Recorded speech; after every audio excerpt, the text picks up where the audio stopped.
friends, and sometimes I'll see in comment sections of videos, or even videos dedicated to the topic themselves, about which weapon is better, X or perhaps Y.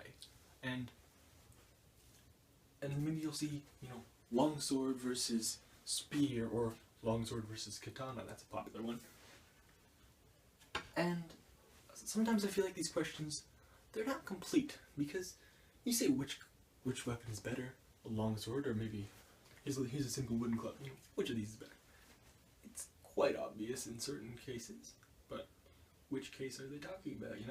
A longsword by itself is a different weapon than a longsword in armor versus unarmored. It's a very different weapon. You use it half swording, you pommel with it, you bash with the cross guard, you wrestle with it, and then you do pommel strikes and murder strokes and all these sort of things. You use it very, very differently in armor versus without. So it's a different weapon, I propose. And in fact, a lot of these weapons we might think of as being weapons, and they're incomplete weapon sets, really.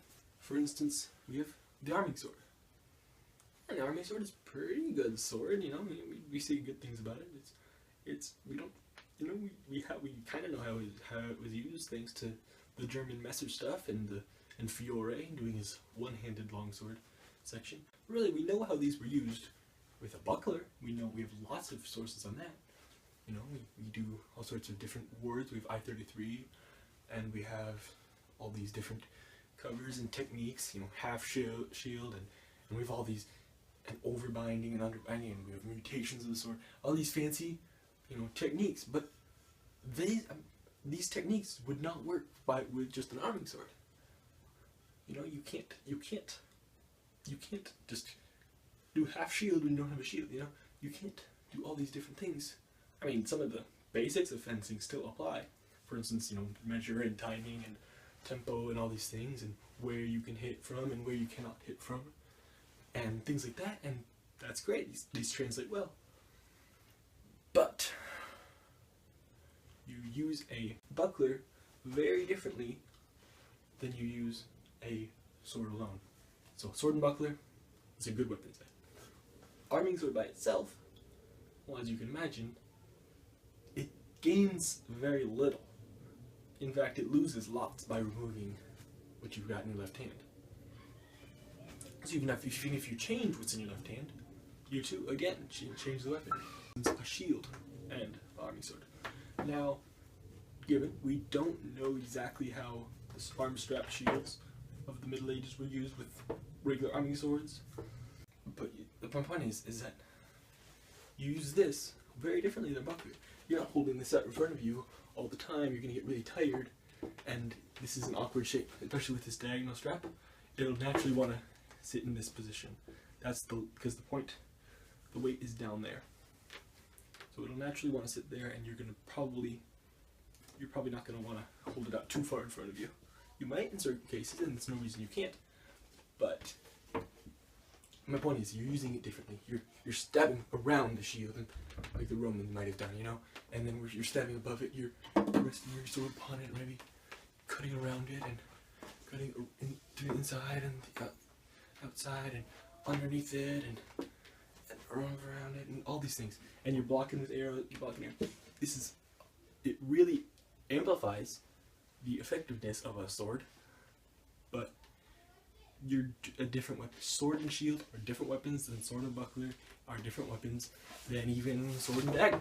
So, this is like a Bowie knife. It's, pardon the anachronism, but you're not going to use this the same way you'd use that. You're not going to hold that in front of you and fight around it. This is not anything like a shield.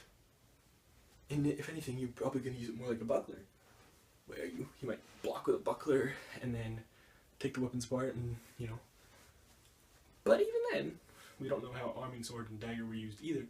We know how rapier and dagger were used, and in that case, it's you're doing the rapier, and then you're maybe catching a blade. You're catching the enemy blade with your dagger, and then you're thrusting them, or you're maybe taking the other way around. But you've got a very different weapon here than you have with just this going. You're doing all your fancy moves. you're not using the same weapon. Even this is a different weapon. Even when you put the same weapon in two hands. That's dual wielding, isn't it? You've got a weapon in either hand. This hand is a weapon, and this hand is a weapon. They just happen to be the same one. And even this is an army sword, which is not developed for two-handed use.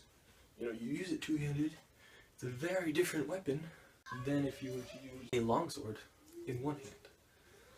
And this is a different weapon, again. And what about spear and shield? Very famous, very common one. Very common weapon combination. You see this all the time throughout history. Every single battlefield in the medieval period, more likely than not, had a spearman with a shield. It's just ubiquitous. You know, it's one that conquered the world. You know, and a weapon set can be more than two weapons. For instance, I've got a long sword and a buckler. I can use these similarly to how I use a sword and buckler. Certain techniques are a little different since you got that extra handle space to work around. But you know, you can definitely do some techniques with this. You can do your ride, you can go half shoot and all that, do all these fancy moves. But the Gladiatoria treatise shows these three weapons being used: a longsword, a buckler, and a spear. That's three weapons. That's triple wielding. You'd think that would be a little out of hand, but no, because they also got a dagger at their hip. So, you know, as soon as they, you know, throw their pommels away and they gotta ditch the sword, then they fight with spear and buckler for a bit, you know, bam, bam, bam, and then they gotta grapple. And then they got their weapon. That is a very different weapon set, and they're wearing armor. Wearing full armor changes everything. Right, so that's just something to think about when you're on the internet comment section, or you're trying to see which weapon is better than which. It's what here? Cue Matt Easton. Context. It's all about context, right? This is just one of my bugbears, really. So, thank you.